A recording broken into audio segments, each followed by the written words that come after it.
ప్రియులారా, బాగున్నారా? దేవుని వాక్యాన్ని క్రమంగా చదువుచున్నారా? ప్రార్థించుచున్నారా? నేటి ధ్యాన వాక్యము 49 యెషయా గ్రంథము 16 వచనం. చూడుము, నా ఎరచేతి మీదనే నిన్ను చెక్కియున్నాను. ప్రభువు మనందరితో చెబుతున్నటువంటి గొప్ప వాగ్దానము ఇది. చూడుము, నా అరచేతి మీదనే నిన్ను చెక్కియున్నాను అని. దేవుడు అనుదినము తన అరచేతిని చూసినప్పుడల్లా మనలను, మన చిత్రపటమును ఆయన చూసి, మనము ఎలా ఉన్నామో అన్నది గ్రహించి మనకు సహాయము చేయువాడు ఆయన. ఒకవేళ ఈరోజు నీవు దిగులుతో ఉన్నావనుకో, నీ దిగులుని ఆయన గ్రహించగలడు. నీవు సంతోషముగా ఉంటే నీ సంతోషాన్ని ఆయన తెలుసుకోగలడు. నీ విచారముకు కారణమేమిటి? నీ వేదనకు కారణమేమిటి? నీ హృదయములో నీవు ఎందుకు దుఃఖపడుతున్నావు?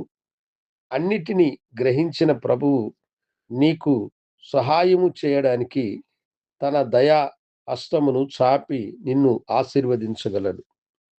అనుదినము మనము లేచినప్పుడు మన చేతులను మనం చూసుకుంటూ ఉంటాం.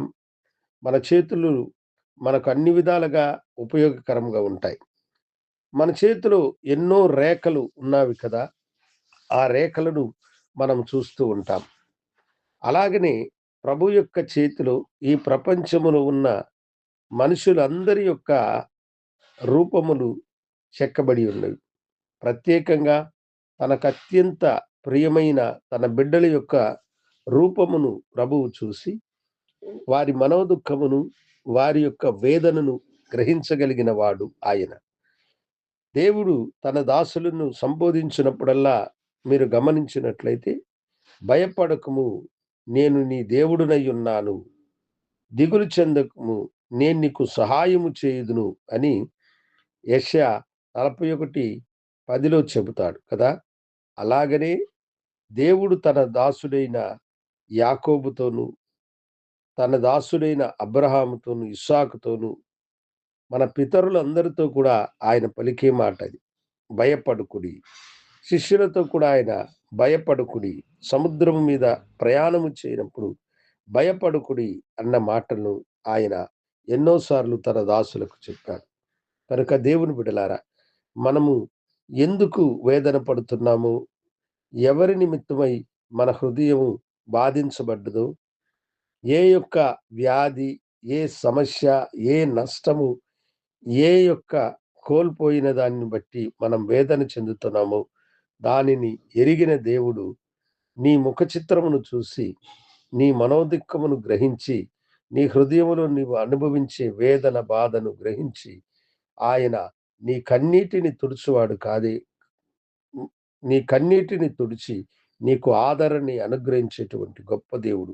అందుకని ఆయన అంటున్నాడు, నీవు దిగులు చెందుతూ నీ మనసులో అనుకుంటున్నావా? నన్నెవరు చూస్తున్నారు? నా బాధను ఎవరు అర్థం చేసుకుంటారు?